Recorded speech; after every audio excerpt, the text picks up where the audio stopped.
everyone, Foundation Afro here, and I'm going to talk to you about some changes that have been made to YouTube very recently. Now I made a video recently about some of the aesthetic changes and the fact that you have to link it to Google+, but this is much bigger and have much more profound consequences for many YouTubers. YouTube has now made it so that gaming YouTubers who make gameplay videos, any ads on a video that has gameplay footage, the money for that video, the revenue coming from that ad, now goes to the publisher of the video, or the publisher of the game, rather than the YouTuber himself.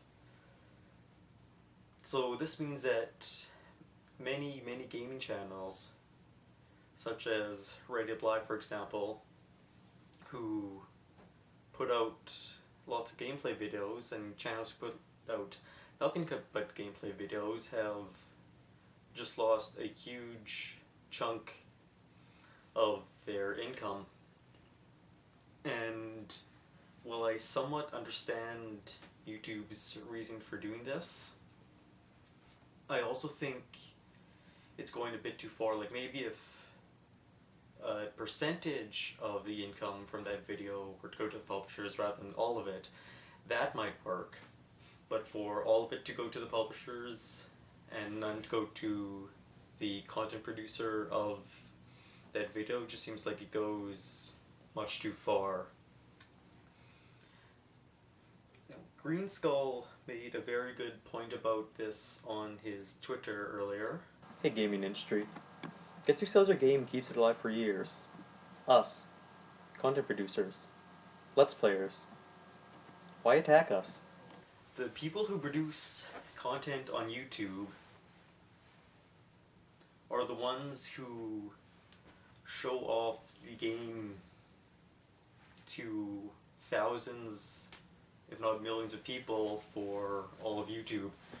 And frankly, when I see a gaming video with gameplay, I look at it in some ways as an ad. There have been multiple games that I've purchased because I've watched a video from a producer on YouTube and enjoyed the game so much that I want to play it myself and buy it.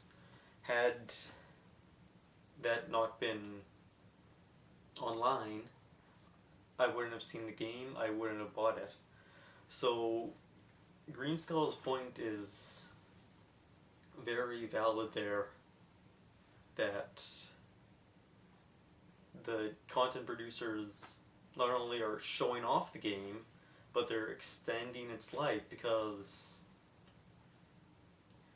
they might be playing a game a year after it comes out, when there's not really a hype about it anymore. There's no more ads about it on television or on the internet.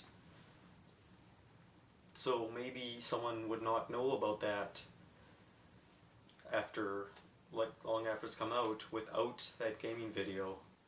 Another point is, what is this going to bring down the road?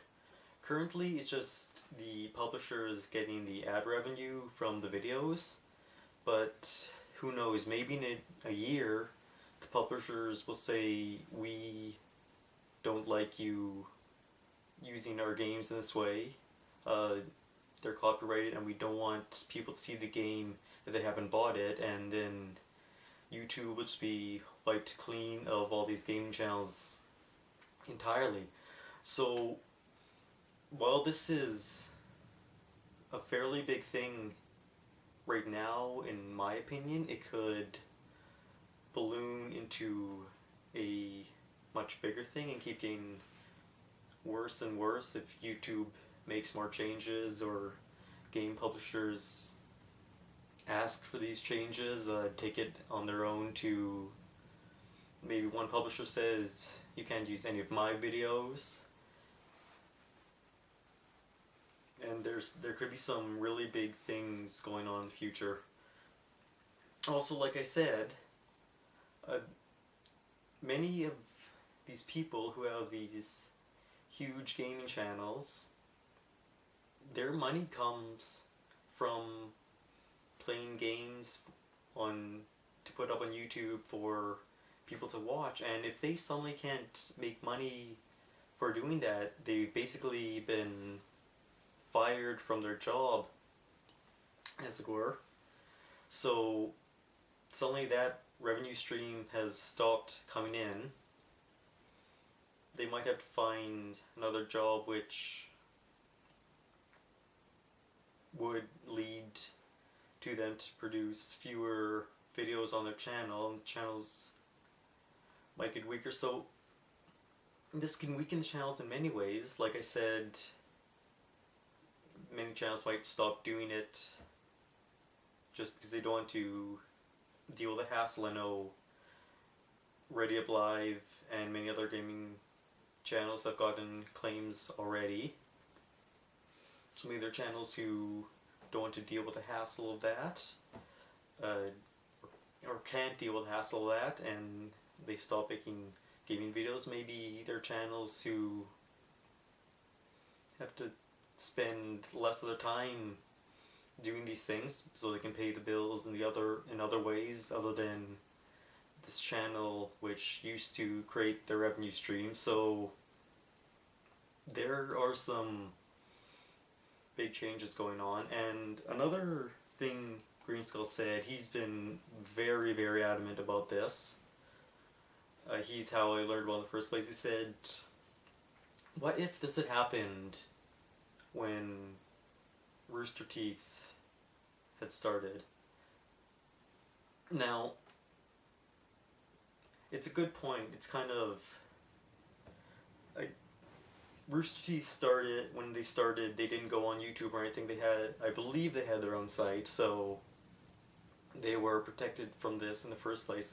But let's say they had been on, let's say YouTube had existed a decade ago when they started, and they had been on YouTube, and when these changes were implemented, maybe they wouldn't be where they are today, one of the biggest video game resources on the internet, having their own site, a popular machinima, Red vs. Blue, just because they weren't able to create these videos and make a proper go of it. So